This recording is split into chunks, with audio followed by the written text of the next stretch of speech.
Hello everyone, Sebaki here and welcome to a brand new series for a game that I have been so excited to jump back into, Bellwright. Starting with character customization, and holy potato has this thing had a facelift. Last time I played you had about a dozen faces that are all slightly different variations of round and about 2 hairstyles. But there are a lot more hairstyles now, a lot more hair colours too. Although I can't seem to stop looking a little bit like Pete Davidson, and I've been at it for about 20 minutes now. I guess we're Pete Davidson. Now I am going to skip the opening cinematic because it is quite long, but for anyone unfamiliar with the story of Bellwright, here it is in a nutshell. As a child, my character witnessed the murder of the young prince while the royal family was out hunting. The prince's sister, Olenna, saw me at the scene of the murder and assumed I was to blame, so I fled. Enraged, the king ordered all boys who matched my description killed, yikes, so I was smuggled out of the kingdom and away from the king's wrath. During my exile, I hear stories of my homeland, the rise and fall of a rebellion, the death of the king, and the evil reign of his daughter, Olenna, the princess, now queen, who believes I murdered her brother. Fast forward some 10 or so years and an assassin shows up out of nowhere and kills the man who helped me escape, which is considered very, very rude by many standards. As he dies in my arms, I find a coin in my guardian's hand marked with a strange sigil and decide to head back home to look for answers as to its origin, as well as for some good old-fashioned revenge. And that is the story. You now know as much as I do, so let's get going. And here we are. Welcome to Bellwright, and oh my gosh, even the world itself has had a makeover. It looks absolutely gorgeous. So our first quest, searching for answers, talk to Dobron Yorklin. He's the elder down in the town just ahead of us, but this is an RPG. And if RPGs have ever taught us anything, it's that you never want to go the way the game wants you to go first. You always want to go the other way. And so what do we have behind us? We have a bell tower in Bellwright. Who would have thought? Anyway, let's go take a look, shall we? I'm pretty sure there's a treasure chest up there. There is! It's still here. All right, what have we got? You can always tell how your playthrough of a game's going to go by what your first chest gives you. And I'm not quite sure what getting a raw fish fillet from a wooden chest means.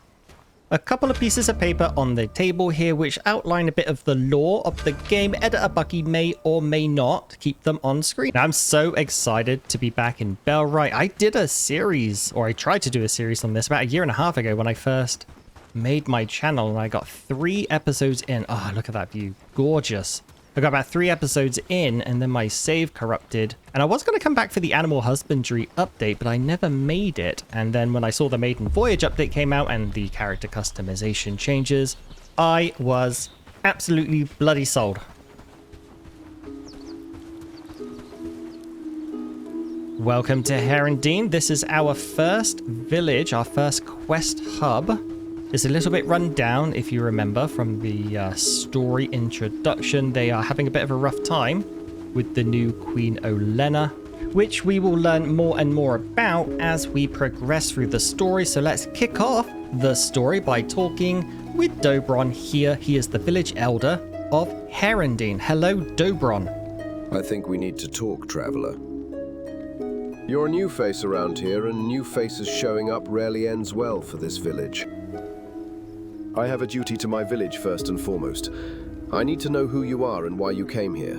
I'm looking for some answers. Did you not watch the opening cinematic, Dobron? Looking for answers, huh? In a perfect world, I could give you all the information you need, and you could be on your way. But speaking openly can be a death sentence these days. As long as you're asking questions, you're putting us in danger. Go build yourself a shelter somewhere if you insist on staying in the lowlands. Come back when you're set up and maybe you can earn your keep. So bloody be it. So our quest has changed to a new home. It's essentially just a tutorial quest line that helps you learn the mechanics of building, and that's really good. Rather than having an info dump, or as in some games, just leaving you without a direction to go in. Excuse me. Bunch of animals. Yeah, you have a nice little starting quest line. So let's go to the outskirts of town and we'll take a look at the map as well as where we are going to be setting up for this playthrough. Okay, so where are we going to build our village? Well, let's take a look at the map. And the first thing you should know about the map in Bellwright is that it's big. Really, really big. Like Skyrim levels big. And I don't think I've really ever gotten past Bradford? Hadstow and Bradford, like, is as far as I've gone. I haven't even taken out any level 2 camps, I don't think. So I don't know what to do for perhaps the first 3 or so episodes, the first maybe week of in-game time, but after that, absolutely no idea. You have bandit camps all over the map, and they range in difficulty from level 1 to level red and scary, and these bandit camps can be wiped off the map if you take them out, but until you wipe them off the map and take them out, they will be sending out patrols, which does limit our potential settling locations, especially for people who are new at combat or, like me, probably bad at combat. So what I'm going to do is what a lot of new players tend to do, and that is settle in the fields a little bit to the south of Harndean, and that is because it is a nice flat open area. You have a river over here which has plenty of river reeds which you'll be needing in abundance during your early game progression, as well as access to a lake over here. Plus this location is close to Harndean and Padstow, which are your 2 starting towns, and you're going to be making a lot of back and forth trips to them. Anyway, enough blabbering about what we're going to do, and let's actually start bloody doing it. How about that, Bucky? Our new quest, a new home, build a personal shack for yourself. So let's go ahead, find a spot for it, and start putting things together. Okay, so we're about where I want to start my village. So let's veer off the path here and into the clearing somewhat. Now this is a little bit further south, further away from Harndean than I set up last time. I think last time I set up around that little copse of trees. But I do want to set up kind of a bit further towards this side of things, because over in the next area to the south of us, just beyond that tree line there, is a tin mine, and it's also closer to the river for reeds. There's also some copper in that direction from what I remember, unless they've moved things around, in which case I have no bloody idea. But yeah, I do want to set up around here. There's a little bit more room for us to work with. So we open our build menu. Our quest is to build a personal shack and then wait until tomorrow. And the personal shack is built using 10 pieces of wood and 6 flax. Very typical for your tier 1 building in a survival crafting game. And flax is super easy. It's all over the place. It's this little purple stuff. You're not flax, you're sage. You can't build a house out of sage. It would smell funny. There's our 6 flax. Now we need 10 wood, and there's a couple of different ways to go about getting wood. You can either grab sticks from the floor, or sometimes you can come across little saplings that you can get to, but that's kind of slow and tedious. So instead, what I want to do is I want to craft a simple axe. It takes 6 wood and 2 stone, so we still need to pick up 6 pieces of wood from the floor. But then after that, we can chop down some of the smaller trees, which will just be much, much faster. And here's our stone. All right, and there's our last piece of wood. So I come into here, click and hold. So that is our simple axe. We'll just drag that to number 1. My food buff's about worn off, so let's just eat some dried mushrooms. That's raw, so we're probably going to have to cook that on a fireplace. I don't want to really eat raw fish on day 1. I'll immediately die. But now with our simple axe, we can cut down the young trees, and instead of getting wood 1 at a time, we can get 3 from these. And sometimes it goes up depending on your skill. But 3 minimum, much, much better.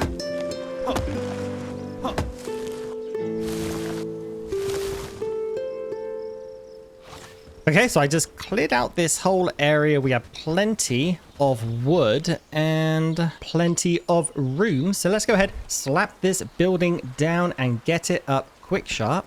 Now, I do like the idea of it being next to this main road because it will help in my traveling to and from Harndean, and it's also just quite realistic. You know, you would often find villages sprouting up along roads and trade lines. And then when building, I tend to always come over to this little construction site and I throw everything in there just to make sure I have it all.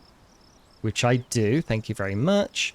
And then just like in real life, you have to go around and slap all of these floating little white dots, which you would know if you've ever built something. This is actually very realistic. I think the Empire State Building had over 1 billion of these, and rumor has it they're still looking for some of them, as they're quite small and very difficult to find. But I do eventually leave the building to my villagers, because I am getting a little bit dizzy running around in circles trying to find all these little white dots. And every time you think you're done, 5 more sprout out of nowhere. There's a very loose logic as to which one's next and what it does. Right, and I'm assuming this is the last one now. Okay, so we have this 3 o'clock in the afternoon. We have to wait until tomorrow to check in with Dobron. So what I think I'm going to do is we have unlocked a bunch more things to build. We've got a camp chest where we can store some things, a campfire for cooking, a housing tent which we'll need to accommodate 2 villagers, and an outhouse. That's new. A place where you can get rid of items that aren't needed anymore. Oh, I remember that being an absolute pain before. So this is sort of like just a garbage bin. That's fine. Then a research desk and a simple workbench. What I'm going to do is I'm going to build, or rather not build, but place down and supply the resources to all of these buildings. And then when we get our first villager, they can do the building, because I don't need building skills and I don't need to spend my time running in circles slapping those little white dots. So starting with the workbench, I do like the idea of having dedicated crafting areas, and so let's go ahead and pop this down here. This can be sort of like where our storages and our crafting / research buildings will be concentrated. And it says I need 3 more crude stones and 3 more flax, so we'll go and harvest those while we place the other ones. I like the little arm flick I do when I pick things up. It does not look natural and it does look painful. Ow!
Okay, that was a very, very busy night, but I have everything placed with all the resources prepped. We have our campfire, 2 housing huts, because if you follow my channel or know anything about me, I always say, why build 1 when you can build 2 for twice the price?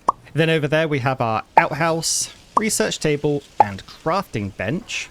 The only things that I built myself and actually completed are these 3 chests, just because I was coming back with too many items in my pockets and they kept going on the floor.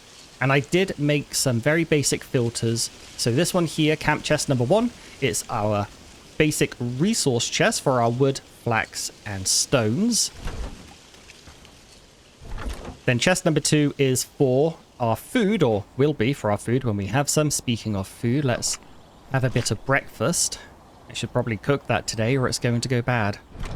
And then chest 3 is just random crap. Random crap, but I found a lot of hemp because I try my very best to follow the golden rule of all survival crafting games, ABC, which is always be collecting. And then I think I got about 1 hour of sleep at the end of it, and there seems to be no detriment to that. So that's probably what I'm going to be doing most nights, going on little harvest runs while you guys get a jump cut to the next morning. But it is 6 o'clock, it's 7 o'clock now, whole hour just talking. It's 7 o'clock in the morning, our quest has changed, a new home. We can talk to Dobron over in Harndean. So let's head back there now, hand in this quest, and move along with the story and figure out what's next. Excuse me. Ooh, excuse me. You again. Yes, me again. I'll tell you what, we actually have one problem you can try to resolve, if you're willing, of course. It gets cold around here, especially close to the mountains. If we want to keep ourselves warm, we need fur for it, rabbit or wolf pelts. But you see, our hunter, we got into a little discussion about how things should work in the village regarding payment. Honestly, get to the point, Dobron. He doesn't want to work with us anymore, but Harndean mostly depends on him to provide. I want you to convince him to deliver traps. To find him, you will have to talk to Amelie first. She's a bit of a troublemaker, but her heart's in the right place. Oh, you guys are in for a treat. We're about to meet my favorite NPC in the game, Amelie, and then after that, I do want to talk about the AI voices that we've been hearing. And there she is, my absolute best friend in this game. Greetings, newcomer. Say, have we met before? Your face is awfully familiar. We have met before, but both of us have had a graphical update since then. What can I do for you? Lubomir. Do you know him? Unfortunately. I need to find him. He's in the forest, just up the hill, not far from the village. Okay, so without pointing in any direction, and from a village surrounded by woods, Amelie told me he's in the woods. Ha! Obvious. We could have figured that out ourselves, Amelie. But we do know from the mini-map that he is over here. So let's go talk to Lubomir. Let's go find Mr. Netterby. Oh my gosh. You are an absolute unit. Oh, you look like my biscuits. Hey, I'm going to call you Biscuits. Yeah, can't get the camera angle. Biscuits. Biskies. Good kitty. Don't try anything stupid. I always try something stupid. Okay, let's talk about it because it is the first thing you guys probably thought when I spoke to Dobron when I first got to the village. Yes, the game currently uses AI voices while it is in early access. Yes, the devs have confirmed that when it goes into 1.0, when it's released, they will have actual actors doing the voice lines. So what I'm going to try and do moving forward in post is try to only use the voice lines of important quests or dialogue so you guys can keep up with the story. And then for any side quests, I'm probably just going to skip the dialogue altogether, unless it is hilariously bad. Anyway, Mr. Netterby is around here somewhere. Mr. Netterby? Mr. Netterby, where are you? There he is, the one and only Mr. Netterby. What are you looking for? It's dangerous to wander around the woods alone. Haven't you heard about wolves or bandits lurking in this area? Wolves and bandits? Are the bandits riding the wolves? Is the bandit called Wolf, or is the wolf called Bandit? Anyway, Elder Dobron wants traps, buddy. Ha! The people in Harndean. Of course, now they need me. I'm not going to work with them. Let's make an arrangement. You need traps, and I can teach you how to make them so you can catch smaller animals. You look like someone who can get things done. I don't know why, but I feel like you have a lot going on inside your head. I'm willing to join you if you provide me with shelter and food. Okay, so to cut a long story short, Mr. Netterby and Dobron had a falling out, and Mr. Netterby, the hunter, by the way, is willing to join my cause if I provide him with shelter and food, I guess. And he'll also help out by teaching me how to make the traps that Dobron has requested. As far as starting villagers go, Mr. Netterby is absolutely bloody amazing. He is a prodigy, so he gains skill at 30% speed. He also has +2 in cooking food, so I don't know why you need me to supply you with food, Mr. Netterby. And then all of his skills are higher than what we're probably going to find in our first bunch of villagers that we get. We will use our 48 renown to get him from our quest from earlier, and we don't have a choice but to take him, so Mr. Netterby, you're with me. Now, he is currently a companion, so let's head back home. But before I do, one thing that I really like doing with my companions is having them harvest for me. And so if we go here, if we press E, we can order Mr. Netterby to harvest the wood. I have plenty of wood right now, but I wouldn't mind if he would harvest the hemp. And what he can do is he hones in on them like an absolute, you know, homing thingamajig. I don't really know what hones on things. But he can find a hemp in a haystack. And he'll just go ahead and he'll grab it all. And this is really, really helpful, especially when you get villagers with the porter perk where they have additional inventory. Oh, I think he's done. Are you done? Maybe you got one spot left. You got one spot left, Mr. Netterby. Look, you've missed one. They're all the way over here. Anyway, our next quest, turn your companion into a worker so that he can help you with the building. And just like in my Asker playthrough on my way back, I'm going to be doing my ABC. Always be collecting flax. It's the way with every survival game, isn't it? There's always those three things you need. You always need flax, you always need stones, and you always need sticks, or in this game, sticks are called wood. Let me take your hemp first. Thank you very much. Overview, worker. There we go. And now Mr. Netterby is going to go around doing all the jobs that the village needs in the priority that I have told him to specifically do it in. And we'll go over the priorities in a later video. But right now, that just means putting together all of the houses and apparently delivering a few items to this build site that I had forgotten about. Thank you, Mr. Netterby. Sorry about that. But look at him go. He does not, like me, struggle to find those little white dots, and he will just do them one at a time. And again, it's just much better for him to get the building experience. There is no reason for me to be the one building everything. That's not my job. I'm the leader. I'm not the worker. Oh. Wait, good guys? Good guys or bad guys? They're not red dots, so these are good guys. Oh, that gave me a bit of a jump scare then. What are you guys doing? Hello? Do you want to join my village? I could do with some, ooh, lovely armor. Hello, brigand. Don't try anything stupid. Oh, yes, you must not know my channel. All I do is stupid things. Oh, a housing tent is done. This tent will provide shelter for your settlers. This tent will provide shelter for your settlers. They can accommodate 2 people, so build enough for everyone. That's why I built the second one. Always want too many than too few. Anyway, yes, he's going to carry on building. I'm going to chop down some trees. We will be needing logs eventually.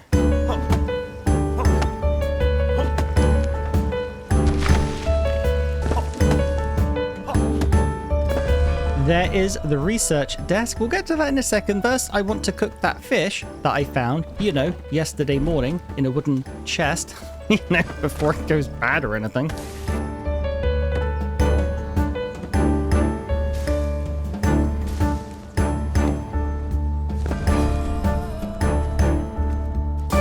Okay, but we are done. A village in need quest has changed. Research the small trap with the help of your settler. And then craft it at the bench. So this is one thing that is kind of a bit of a pain, is here at the research desk where we can unlock new blueprints. We can't do the research ourselves. We have to rely on our followers, our villagers, to do that. So Mr. Netterby is going to research the small trap, and it will take 5 pieces of wood and 2 flax. I want to change the structure priority though. Research is super important, and I would like it to be sort of like a high priority, like number 2. And on the topic of priorities, this game is much different to Asker, where you don't assign villagers to a specific workstation and that's all they do forever and ever and ever. They will work on anything that needs working on based on their individual priorities. So everything for Mr. Netterby is set to a default 5. But I do want to change some of these to be more of a priority based on his skill set. It makes the most sense for your villagers to work on activities they have the most skill in. So when it comes to research, Mr. Netterby is able to skill all the way up to 6, which is rather good. So I want to set that at a slightly higher priority than the other tasks. For now, we'll put it as a 2, but that might change if we get a dedicated researcher. And then I want crafting to be the #1 priority, because the last thing I want to do is run out of weapons, of tools, or any of the resources we need to continue our progression. And speaking of progression, he did unlock the small trap crafting recipe, so we can have him make it by coming over to the workbench and setting up some crafting priority. Everything's done with priorities in this game. It is a bit fiddly, and I am no expert by any means. I'm probably, in fact, going to do a lot of it wrong. But we'll start off with 2 small traps. We'll change one off to top up, and this is a village or outpost wide target amount that my crafters will meet at all times. If I ever take one or both out, 1 or 2 will be made to replace them.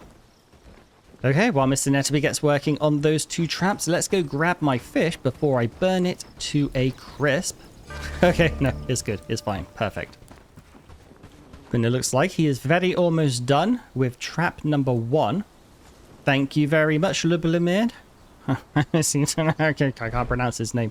Okay, now we have to go set it down in a dense forest with bait. I don't really know what it means by dense forest. I know what it doesn't mean. It doesn't mean put it down in a meadow, but I'm just going to throw it down in this little wooded area here. Whether or not it counts as dense forest, we'll find out by whether or not we catch a rabbit here.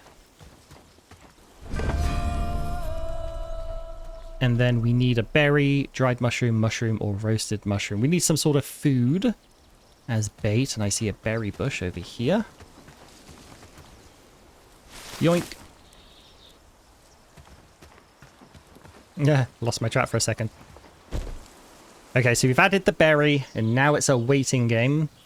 Eventually we'll trap a bunny, or not. When it comes to research, the next thing I think we should do would be a foraging camp. That sounds like the best idea. And it does require 5 stones and... what? Like 5 berries and mushrooms as well. I don't know why you need mushrooms and berries to learn about a foraging camp, but apparently you do. And to speed this up, how about we make Mr. Netterby a companion again, and then he can focus on getting the mushrooms, leaving me the task of finding the berries. It's much easier to find berries than mushrooms because they're bigger. Oh, never mind. I just found all the mushrooms on the planet in this small little area. I don't even like mushrooms. All right, Mr. Netterby, let's see your haul. Thank you very much. Now, do you mind getting a few more? All right, now to help things go faster, I'm going to drop the 5 berries and the 5 mushrooms in here. And now when Mr. Netterby is done collecting the last few mushrooms I've asked him to, he will come and research this right away. Unless I have something he needs to craft, which I don't think I do. I think he's crafted everything I needed. Thank you very much. Now back to work with you. And just, he's doing a lot. He had a nice peaceful life, didn't he, up on that ridge? Mr. Netterby, are you done yet? All right, Mr. Netterby asked me to stop asking him if he is done. Just going to go back to chopping down some trees, because I'm pretty sure most of the buildings we'll be making moving forward are going to be using quite a lot of logs. We're going to be deforesting a lot of this beautiful area. It's going to become absolutely riddled with tree stumps. All right, he did finish the research during that harvest. So let's come into here. Oh, this thing's still terrible. Bugger.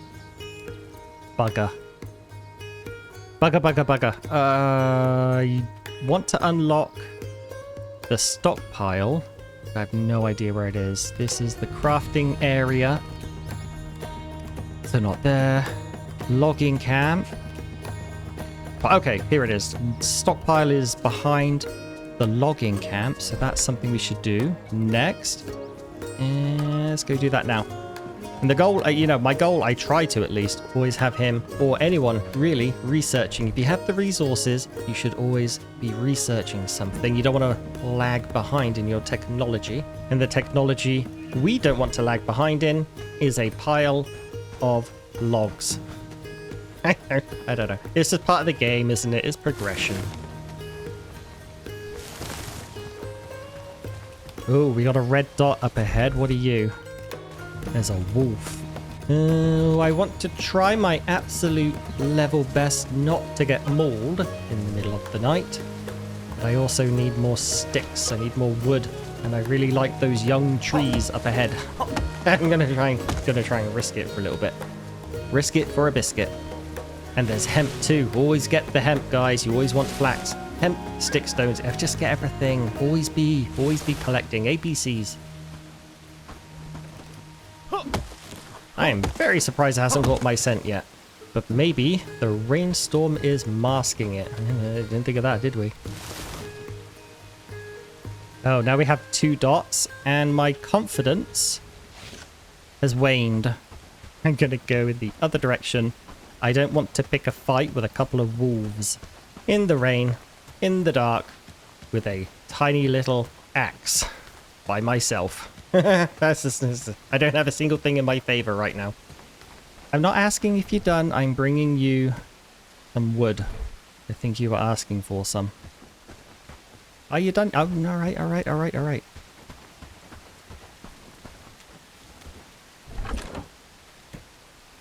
Oh, hang on, that's the wrong chest. Oh, we are absolutely chock-a-block. Yeah, unlocking that storage is going to be a top priority. Mr. Netterby's done for the day without unlocking it, which is a shame.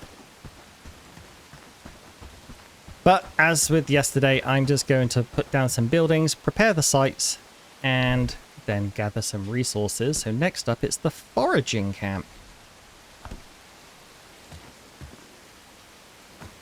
As for placement, I am kind of branching in this direction a bit. I want to save some room over there for more houses.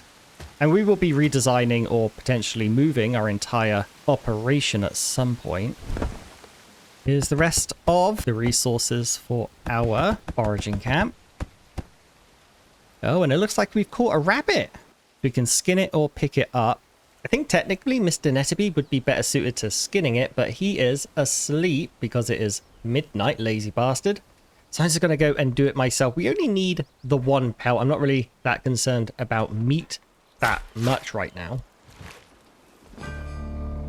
Perfect, absolutely perfect. That is the pelt, and I'm pretty sure we have 2 traps in the crafting bench storage. So we are all done for our village in need quest. We can go back to Mr. Dobron tomorrow to hand it in. And before we do anything else tonight, let's remember to rebait the traps. We can get another bunny. Yep, here they are. Mr. Netby did get them done, which is grand. We can just go ahead and grab those. But I am going to leave this episode here. It's 3 o'clock in the morning. There is not anything I can do, so I am just going to spend the night harvesting like I did last night.